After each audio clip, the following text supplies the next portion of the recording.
adieu la pile tueuse et bonjour la pile externe Rayovac de 1993. Donc bon, je fais une petite parenthèse dans cette vidéo en commençant. Donc bon, c'est la vidéo des présentations du canidé, les trouvailles pardon du canidé. Et juste avant de commencer, je voulais montrer la dernière chose qui me reste à faire sur le 386 avant qu'il soit vraiment prêt. Bon, il manque toujours le couvercle, mais ça, à la limite, c'est pas très grave. Donc, j'ai enfin changé la pile tueuse d'ordinateur. Donc, ça a été très facile. J'ai coupé la patte ici. La patte est en fait toujours sur la carte mère. J'ai pas de... Attendez une seconde, je vais aller chercher ma lampe torche. Voilà. Donc, j'ai retiré la pile dans le fond. Ici, vous pouvez voir le symbole de la pile. J'ai coupé la patte dans le fond ici, tandis que celle de l'autre côté, la corrosion a fait en sorte qu'elle s'est enlevée tout seul. J'ai même pas eu besoin de la dessouder. J'ai pas dessoudé la patte que j'ai coupée là, parce que de toute façon, ça ne sert absolument à rien. Et j'ai nettoyé la carte mère dans cet endroit-là avec de l'alcool à friction pour retirer les résidus d'acide à batterie. Aussi, j'ai jeté un coup d'œil dans le lecteur de disquette. Je croyais qu'il était plus ou moins propre. Les têtes de lecture sont propres, mais l'intérieur sur le côté ici est très sale. Je sais pas si c'est quoi, on dirait une sorte de poussière noire de je sais pas trop quoi. Donc, il va falloir que je le nettoie. Donc, en gros, le 386 est terminé et peut être utilisé de façon officielle. Donc, fin de la parenthèse. Donc, bonjour. Aujourd'hui, dans les trouvailles du canidé, je vais vous montrer quelques objets que j'ai eus. Donc, pour commencer, je vais vous montrer ici le clavier que j'ai eu là. C'est un clavier sans nom, assez standard, que j'ai pris pour le IBM, puisque mon autre, qui est une copie du modèle M, copie bas de gamme, hein, c'est de la membrane, c'est pas un clavier mécanique, est beaucoup trop gros pour l'espace que j'ai ici. Donc j'ai pris un clavier beaucoup plus petit, comme vous pouvez voir, ça fait beaucoup mieux dans l'endroit. Donc, j'ai aussi trouvé un second clavier, pardon. Donc, celui-là vraiment témoigne de son âge, pas parce qu'il est sale ou jauni, mais par le collant qu'il y a sur le haut ici. Regardez. WordPerfect 5.1, copyright 1992. On a ici l'aide rapide de WordPerfect encore de coller sur ce clavier. Donc voilà, ce clavier est vraiment pas jeune. Donc on a un beau petit clavier avec une disposition standard des touches. Donc c'est un clavier anglophone. Mais c'est pas grave, les claviers canadiens multilingues peuvent fonctionner aisément avec ces claviers-ci, surtout quand on connaît l'emplacement des touches par cœur comme moi, donc j'ai pas de problème avec ça. Ici, on a des collants pour les Shift, Ctrl et Alt. Je sais pas si c'est parce qu'ils ont été effacés avec le temps ou si c'est parce que ça venait avec le WordPerfect. En fait, oui, ça devait venir avec le WordPerfect pour pouvoir savoir les touches, lesquelles qui sont reliées à la couleur. Comme vous pouvez l'entendre, c'est pas un clavier mécanique, mais il va très bien. Très silencieux pour l'époque. Par exemple, un mauvais point de ce clavier, c'est le retour. C'est beaucoup trop petit, la touche retour. Au moins, il fallu qu'il fasse deux touches, mais bon. D'ailleurs, j'ai pris ce clavier-là parce que j'en ai besoin d'un. J'ai maintenant beaucoup trop d'ordinateurs qui utilisent un clavier de type DIN 5. Donc, voilà. Quand j'ai eu le clavier, la corde était enroulée alentour. Je ne sais pas, ça fait combien de décennies que la corde était enroulée alentour du clavier. Comme vous pouvez voir, la corde est toute étirée. Elle ne se replacera jamais comme il faut. Mais à la limite, c'est pas bien grave. Ici, on a le fil qui est un peu en mauvais état. Mais aucun fil à l'intérieur n'est exposé, ce qui est bien. Le connecteur DIN 5. J'ai pas encore nettoyé l'ordi. Je pense que je vais le mettre avec le 386, puisque le 386 date d'environ 92. Donc, je le mettrai probablement avec celui-ci. Par exemple, ici, j'ai une autre copie du modèle M. Vous pouvez voir, ici, c'est un excellent clavier. Il n'est pas du tout jauni. Il va quand même très bien pour un clavier à dôme, franchement. J'ai ici cet autre clavier, voilà. Ici, Zen 5. C'est un clavier AST, un excellent clavier aussi. Donc celui-ci est branché sur le Windows 95 qui utilise du Zen 5. Ce clavier n'est pas Zen 5, mais j'ai un adaptateur que j'ai payé franchement 85 sous. C'était neuf. Franchement, c'est du bol. Voilà, un adaptateur PS2 vers Zen 5. J'utilise la copie du modèle M sur cet ordi. Donc, pour en revenir au clavier, je commence à divaguer un peu trop. On voit qu'il a été utilisé beaucoup, mais il a quand même survécu à l'usure. On voit il y a le A qui est un peu effacé, le E qui commence à s'effacer, la touche échappe qui commence à perdre un peu ici. Sinon, c'est les seules touches qui semblent avoir de l'usure. Ah, et la touche entrée. Sinon, le clavier est en excellent état. Il est très lourd. Laissez-moi. Il est quand même très mince pour l'époque. Il y a un beau profil. Si je le retourne, on peut voir si, je sais pas trop c'est quelle compagnie qui l'a fait en touch. Modèle SK8843-1U. J'irai vérifier sur internet. Donc, on a ici les pieds pour lever le clavier. On a deux morceaux de caoutchouc à l'arrière pour maintenir le clavier. Franchement, c'est plus du caoutchouc, c'est rendu de la roche. Même chose, on a des pieds à l'avant, du moins ce qui en reste. Voilà, ici, lui, c'est tout écrasé sur lui-même, ici.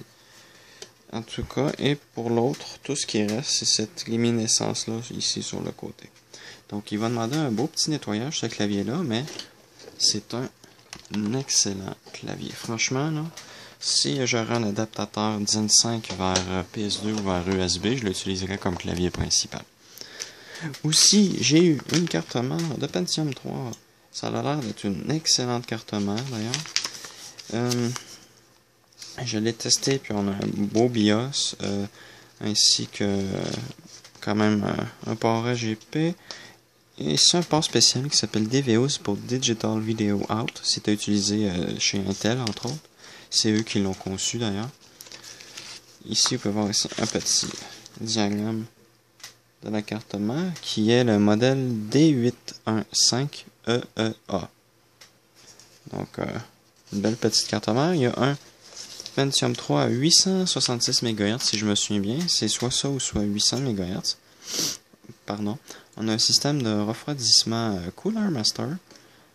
Et bon, ça c'est la RAM qui venait avec la machine, mais franchement, non, en fait, ça c'est celle que j'ai utilisée pour tester. Donc voilà, celle-ci, ça va être une excellente carte mère, surtout que j'ai eu la carte pour les connecteurs. Donc, j'ai déjà une carte mère de Pentium 3. Le problème, c'est que je n'ai pas le connecteur. Et mon compact Despro que j'utilise utilise une carte tout à fait standard. Donc ça, c'est bien. Le seul problème, c'est que si cette carte-là brise, la seule autre que j'avais, c'était l'autre que j'ai, puis je n'avais pas la plaquette arrière. Donc voilà, j'ai décidé de prendre celle-ci qui est, je crois d'ailleurs, le même type. C'est un chipset 815 et le compact a un chipset 815. Donc ça va être une excellente carte de remplacement. On peut voir ici, on a des bons condensateurs quand même. Si je me souviens bien, ce sont des Sanyo, ceux qui sont comme ça ici. Ceci, c'est une des marques japonaises reconnues, le petit symbole, là, je me souviens jamais c'est laquelle. Et on a des Nichicon ici. Et Nichicon. En fait, ceux-là ici, ça doit être des Nichicon aussi. Bon. Des bons condensateurs. On a du PS2, de l'USB, VGA intégré, parallèle, un port série, la carte son est intégrée et on a même des lumières de diagnostic si c'est pas bien. Le dessous de la carte, tout à fait standard. Ici, j'ai eu cette boîte, donc c'est une boîte qui pèse 1 tonne, vous allez comprendre pourquoi quand que je vais l'ouvrir. Voilà, donc j'ai eu quelques disques durs. J'ai pris, ça il y en avait 1 tonne qui traînait, j'en ai pris 5. Si j'en ai pris, c'est parce que c'est très utile. Quand que je transporte la mémoire, j'en ai pas de ça. Donc quand je transporte de la mémoire, je les mets là-dedans, je les mets dans mon sac et je les transporte. Puisque pour le moment, quand je transporte de la mémoire, ils sont comme ça, mis sans protection dans les sacs. Donc voilà, j'ai enfin de quoi les transporter de façon plus sécuritaire. Ça ici, ce sont les quelques disques durs que j'ai eu.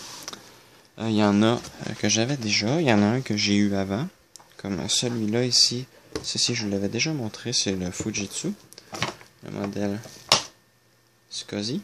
Donc, lui, j'en parlerai pas. Ici, j'ai un Western Digital de 40 Go. Franchement, ces disques durs-là sont ultra communs. C'est vraiment pas dur à en trouver. Je l'ai pris parce qu'il y a une copie de Windows Server 2003 dessus. Donc, ça va être un disque dur que je vais tester, que je vais m'amuser avec plus tard. J'en avais déjà 2, je crois, d'ailleurs, des Western Digital, mais plus récents. Ici, on a un autre Western Digital de 20 Go de 2002. Encore une fois, j'en ai 2 des comme ça déjà. Mais j'ai décidé d'en reprendre parce que ces disques durs-là sont des disques durs un peu de toute utilisation. On peut les utiliser sur des vieux ordinateurs comme sur des nouveaux. Franchement, autant sur Windows 95, ce disque dur-là serait bien, que sur Windows XP aussi, ce serait bien, dépendamment de ce qu'on fait. Donc voilà, c'est de bons petits disques durs.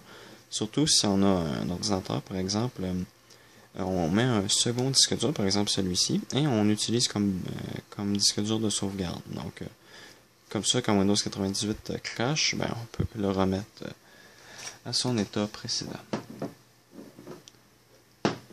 Voilà. Ainsi que le second 20 Go et le second de 40 Go. J'ai trouvé ici, bon celui-ci, je sais pas si je l'avais déjà montré, mais j'ai eu un Barracuda ATA 4 de 60 Go, un bon petit disque dur. J'ai trouvé un ATA comme ça de 20 Go, mais il ne fonctionne pas, donc j'en ai profité pour le démonter. Je ferai peut-être une vidéo sur un démontage de disque dur. Ça ici, celui-ci, je crois que je vous l'avais déjà montré. Un Seagate de 10 Go. Donc, avec la protection en caoutchouc, ça c'est bien. Franchement, ils ont un beau design, ces disques-là, ces disques durs-là. Et un autre Western Digital de 10 Go, d'une série différente cette fois-ci, fait en 2000, 4 juillet 2000 pour être précis. Il vient d'un compact.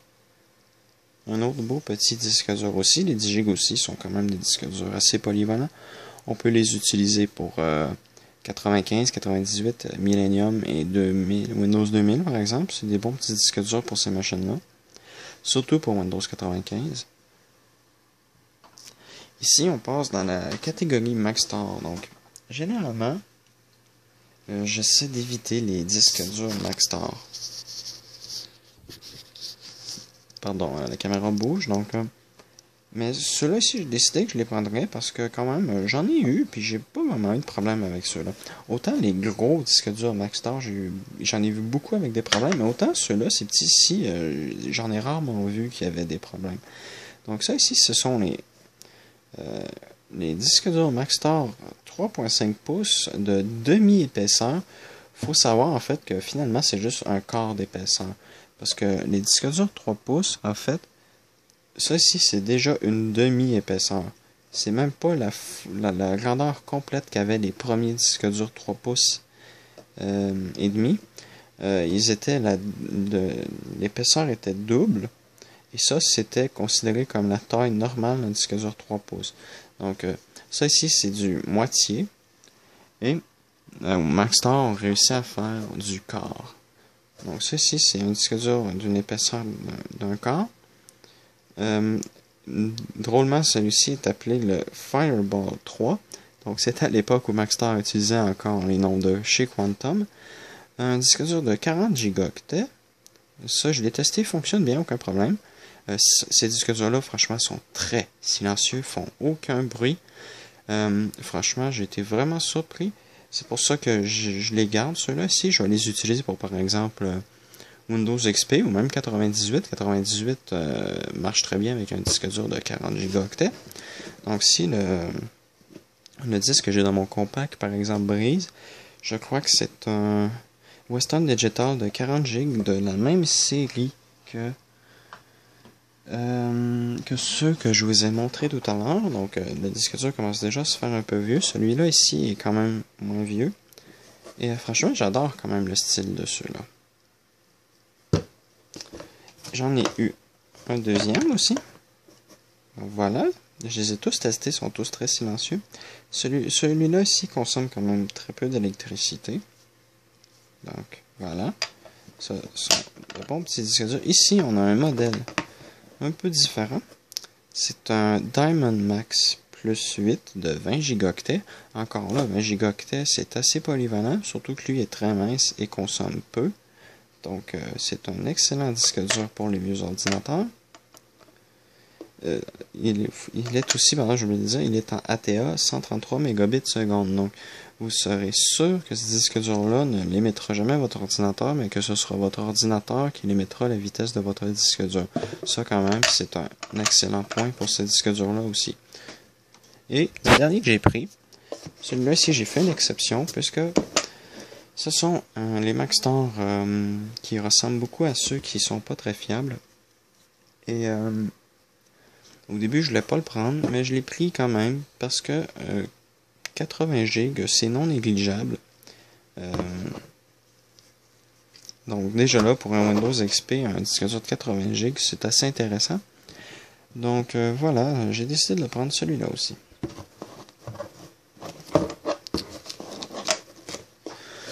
Donc c'est tout pour cette vidéo des trouvailles du Canidé. En espérant que vous ayez apprécié cette longue vidéo. Faut dire que j'avais beaucoup de choses à dire. D'ailleurs, j'ai même pas pu tout vous montrer parce que j'ai ramassé des objets en début de semaine que j'ai oublié. J'ai oublié c'est quoi que j'ai pris. Donc, je pourrais pas nécessairement vous les montrer comme étant des objets que j'ai trouvés. Vous les verrez peut-être dans des vidéos futures, mais je m'en souviendrai pas que ce sont des objets que j'ai trouvés. Donc, ils ne seront pas dans les vidéos des trouvailles du Canidé. Aussi, bon, j'ai réduit le nombre de vidéos cette semaine parce que j'ai été très occupé. Encore une fois, j'utilise la tablette justement pour cette raison, sinon j'aurais utilisé la caméra VHS. Mais ça devrait revenir correct d'ici la semaine prochaine. Ou du moins en début de la semaine prochaine. Donc voilà. Merci d'avoir écouté.